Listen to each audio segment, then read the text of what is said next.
అందరికీ నమస్కారం. Welcome to మనం టీవీ. నేను మీ పవన్ బెస్వాడ.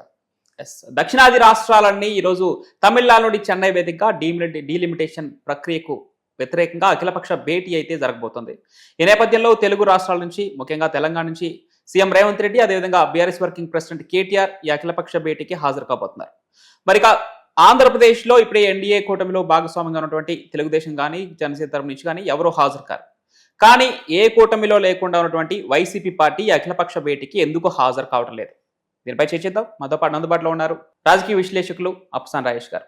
సార్ నమస్కారం. ఆంధ్రప్రదేశ్ నుంచి చంద్రబాబు నాయుడు కానీ, లేదంటే జనసేన అధినేత పవన్ కళ్యాణ్ కానీ అఖిలపక్ష భేటీకి హాజరు కారు. అది ఎన్డీఏ కూటమిలో భాగస్వామిగా ఉన్నారు.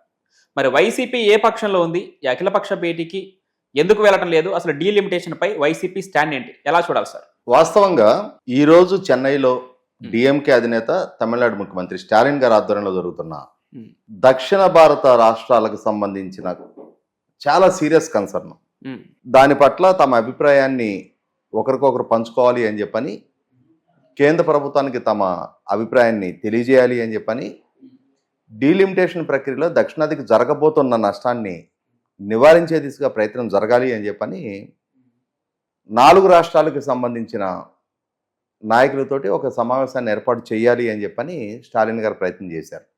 మీరు ప్రస్తావించినట్టుగానే ఇవాళ ఆంధ్రప్రదేశ్లో ఉన్న పాలకపక్షం తెలుగుదేశం, జనసేన కూటమి ఎన్డీఏ కూటమిలో భాగస్వాములుగా కొనసాగుతున్న నేపథ్యంలో వారి ప్రభుత్వానికి వ్యతిరేకంగా తీసుకుంటున్న నిర్ణయం కాబట్టి తెలుగుదేశం, జనసేన హాజరు కాకపోవడం అనేది పెద్ద ఆక్షేపణీయం కాదు.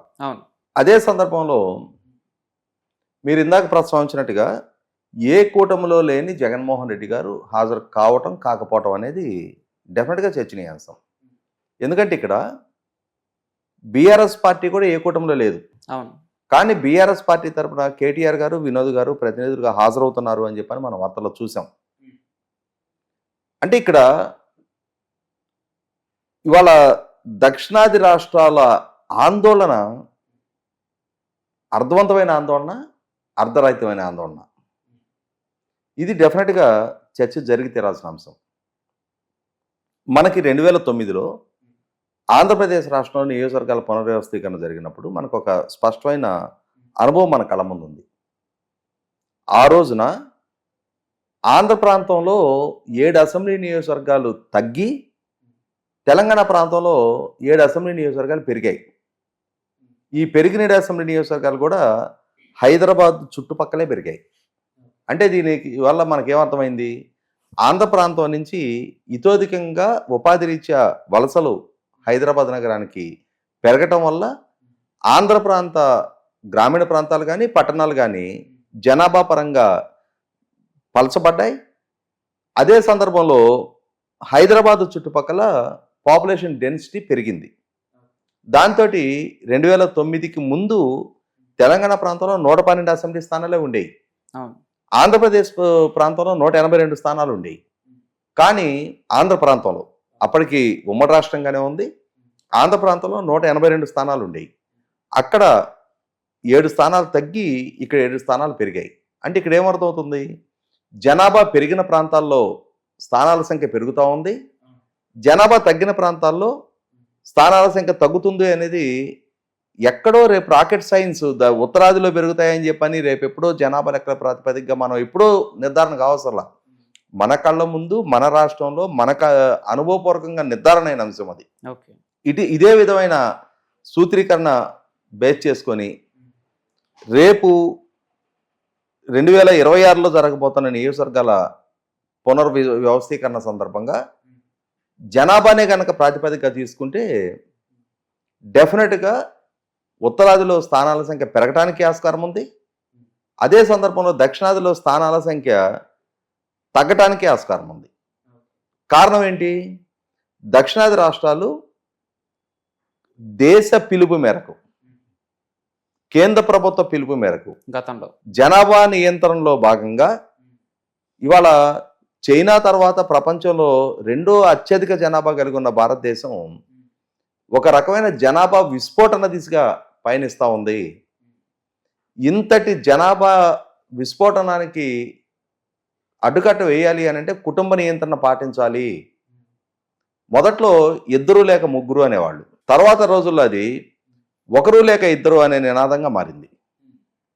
దీన్ని అందిపుచ్చుకొని కేంద్ర ప్రభుత్వ నినాదంతో ఏకీభవించి క్రమశిక్షణతో సమాజపరంగా రాష్ట్రాల పరంగా కేంద్ర ప్రభుత్వ పిలుపుకు స్పందించి జనాభా నియంత్రణకి పాటుపడ్డ రాష్ట్రాలు దక్షిణాది రాష్ట్రాలు. ఓకే. అంటే జనాభా నియంత్రించుకుంటే, కుటుంబాల సైజు తగ్గితే ఆర్థికంగా సామాజికంగా పురోగమించడానికి ఆస్కారం ఉంది. అదే సందర్భంలో మహిళల ఆరోగ్య సమస్యలు తలెత్తకుండా కూడా కాపాడుకోవడానికి ఆస్కారం ఉంటుంది అని చెప్పనే రియలైజేషన్ తోటి ఒక రకంగా ప్రోగ్రెసివ్గా ఆలోచించి జనాభా నియంత్రణకు తోడ్పాటును అందించారు. అందించిన పర్యవసానం ఇవాళ దేశ యావరేజ్తో పోల్చి చూసుకున్నప్పుడు ఆ దక్షిణాది రాష్ట్రాల్లో జనాభా గణనీయంగా కంట్రోల్ చేయబడిగింది.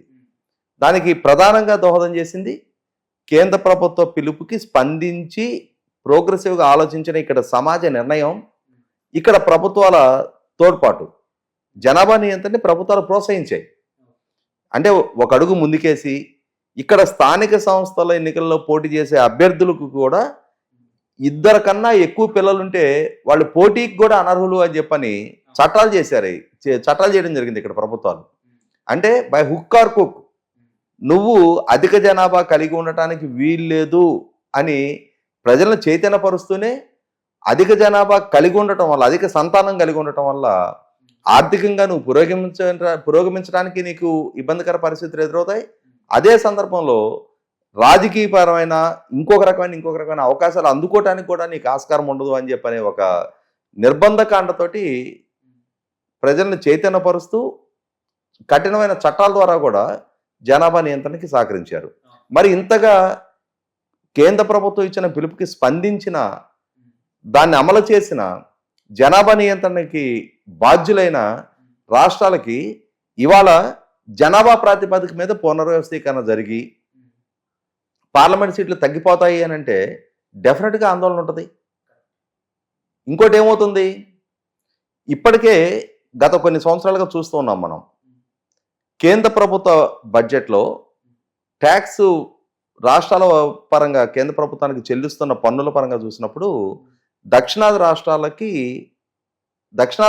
నుంచి కలెక్ట్ అవుతున్న పన్నుల ప్రపోర్షన్తో కంపేర్ చేసినప్పుడు దక్షిణాది రాష్ట్రాలకి అందుతున్న కేంద్ర ప్రభుత్వ డివల్యూషన్ ఆఫ్ ఫండ్స్ వాటా తక్కువ అని చెప్పని కూడా కొంత, అంటే దక్షిణాది పట్ల వివక్ష ప్రదర్శిస్తున్నారు అని చెప్పని కూడా కొంత ఆందోళన చెలరేగుతున్నది వాస్తవం. ఎందుకంటే జనాభా ప్రాతిపదిక మీద నిధులు కేటాయింపు చేసినప్పుడు జనాభా నియంత్రణకి పాటుపడి జనాభాని నియంత్రించిన రాష్ట్రాలకి నిధులు కేటాయింపు విషయంలో కూడా శిక్ష విధిస్తున్నారా మీరు?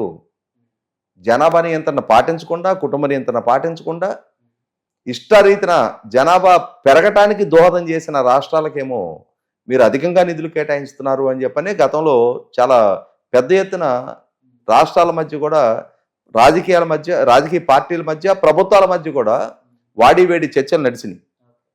ఇటువంటి స్థితిలో ఇప్పుడు ఎలా అయితే నిధుల పంపిణీ దగ్గర వివక్ష జరుగుతూ ఉందో, ఇప్పుడు సీట్ల పంపిణీ దగ్గర కూడా వివక్ష జరగడానికి ఆస్కారం ఉంది. కాబట్టి జనాభా ప్రాతిపదిక కాకుండా విస్తీర్ణం ప్రాతిపదికగానో వేరే ఇంకేదైనా ఒక మోడల్స్ ఎంచుకోవాలి అనేది దక్షిణాది నుంచి వెలువెత్తుతున్న డిమాండ్. మరి దీన్ని ఏ విధంగా పరిష్కరిస్తారనేది ఒకటి చూడాలి.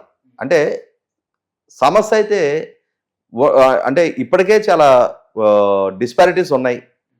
కేంద్ర ప్రభుత్వానికి ఒక రకమైన సవాల్ దీన్ని ఏ విధంగా పరిష్కరిస్తారో కేంద్ర ప్రభుత్వం చూడాలి. ఇక మీరు ప్రస్తావించిన జగన్మోహన్ రెడ్డి గారి అంశం, ఇందాక మనం మాట్లాడుకున్నట్టుగా తెలుగుదేశం, జనసేన, భారతీయ జనతా పార్టీ తోటి రాష్ట్రంలో, కేంద్రంలో అధికార భాగస్వాములుగా ఉన్నది వాస్తవం. అదే సందర్భంలో జగన్మోహన్ రెడ్డి గారు కూడా ఇండియా కూటమికి చేరువు కావడానికి డికే శివకుమార్ గారి ద్వారా ప్రయత్నాలు చేస్తున్నట్టుగా గతంలో వార్తలు విన్నాం మనం. అదే కనుక నిజం అయ్యున్నట్టయితే, అటువైపు నుంచి కనుక ఇతను చేర్చుకోవడానికి కనుక సానుకూల సంకేతం వచ్చున్నట్టయితే, ఇప్పుడు ఇండియా కూటమిలో కీలక భాగస్వామిగా ఉన్న స్టాలిన్ గారి పిలుపు మేరకు తాను కూడా మీటింగ్ హాజరై ఉండేవాడు. నాకు ఉన్న సమాచారం మేరకు, నాకున్న అంచనా మేరకు కూడా రాహుల్ గాంధీ గారికి జగన్మోహన్ రెడ్డి వంటి టెయింటెడ్ నేపథ్యం ఉన్న పాలిటీషియన్ ఎంటర్టైన్ చేయడం ఇష్టం లేదు. ఓకే. దాంతో డీకే శివకుమార్ గారి ద్వారా ఒకవేళ ప్రతిపాదన పంపించినా తన చెల్లెలకి తనకి మధ్య సైజు కుదిర్చి లేదు అవసరమైతే తన చెల్లెలు ప్రమేయాన్ని తప్పించిన పక్షంలో తను తన పార్టీని ఇండియా కూటమికి చేరువ చేస్తాను అని చెప్పని ఆయన వైపు నుంచి ప్రతిపాదన వెళ్ళినట్టు బెంగళూరు వేదికగా ఆ చర్చలు జరిగినట్టు కూడా మనం గతంలోనే విన్నాం. బహుశా నేను అనుకోవటం అటువైపు నుంచి సానుకూల ఫలితాలు రాని నేపథ్యంలో ఇప్పుడు తనని హక్కున చేర్చుకోవడానికి సిద్ధంగా లేని ఇండియా కూటమి ఏర్పాటు చేసిన మీటింగ్కి హాజరయ్యి కేంద్రంలో అధికారంలో ఉన్న భారతీయ జనతా పార్టీ పెద్దల ఆగ్రహానికి గురి కావడం కూడా అతనికి ఇష్టం లేదు.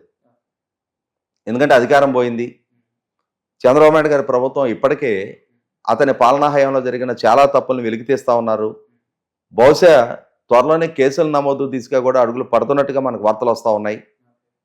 ఇప్పటికి మనకు అందుతున్న సమాచారం మేరకే ఈ ఐఎన్పిఆర్ కమిషనర్గా ఉన్న తుమ్మా విజయ్ కుమార్ రెడ్డి మీద కేసు నమోదైంది.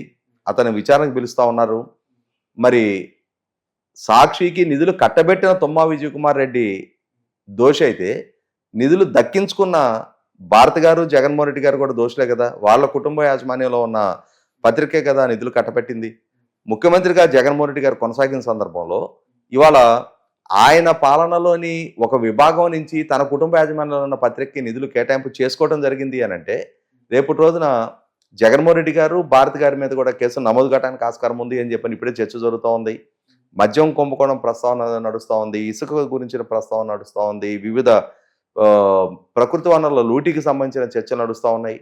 వీటన్నిటి నేపథ్యంలో బహుశా ఇప్పుడున్న సంక్లిష్ట పరిస్థితుల్లో ఇండియా కూటమి సమావేశానికి హాజరయ్యి ఎన్డీఏ కూటమి పెద్దల ఆగ్రహవేశాలకి గురి కావడం లాంటి సాహసోపేత నిర్ణయం జగన్మోహన్ రెడ్డి గారి వైపు నుంచి తీసుకునే ధైర్యం ఆయనకి లేదు. ఎందుకంటే మనం గతంలోనే చూసాం, తెలుగుదేశం పార్టీ 2014-19 మధ్య ఎన్డీఏ కూటమిలో భాగస్వామిగా కేంద్రంలో రాష్ట్రంలో అధికారం పంచుకుంటున్న సందర్భంలో కూడా ఎన్డీఏ కూటమి రాష్ట్రపతి అభ్యర్థి రామ్నాథ్ కోవింద్ గారికి మద్దతు తెలిపిన తీరు, మొన్నటి ద్రౌపది ముర్ము గారికి మద్దతు తెలిపిన తీరు, ఆనాటి నుంచి ఈనాటి వరకు పార్లమెంట్లో ప్రతి భారతీయ జనతా పార్టీ ప్రభుత్వ బిల్లుకి కూడా వైసీపీ పార్టీ నుంచి మద్దతు తెలుపుతున్న తీరు చూస్తే భారతీయ జనతా పార్టీ తోటి కూటమిగా తెలుగుదేశం పార్టీ కొనసాగిన దానికి, కూటమిలో భాగస్వామిగా లేకున్నా కూడా సమయం సందర్భం వచ్చిన ప్రతిసారి కూడా తమ సభ్యుల చేత ఆ కూటమి ప్రభుత్వానికి మద్దతు తెలియజేసిన జగన్మోహన్ రెడ్డి గారి వైఖరికి మధ్య పెద్ద వ్యత్యాసం లేదు. రైట్. ఎందుకంటే ఆయనకున్న సంక్లిష్ట పరిస్థితులు, ఆయన మీద నమోదైన కేసులు, వీటన్నిటి నేపథ్యంలో కేంద్ర ప్రభుత్వంతో ఘర్షణపూరిత వాతావరణం సృష్టించుకునే ధైర్యానికి ఆయన దిగలేడు. అంతటి స్థైర్యం కూడా ఆయనకు లేదనేది మనకందరికీ తెలిసిన వాస్తవం. Thank you so much sir.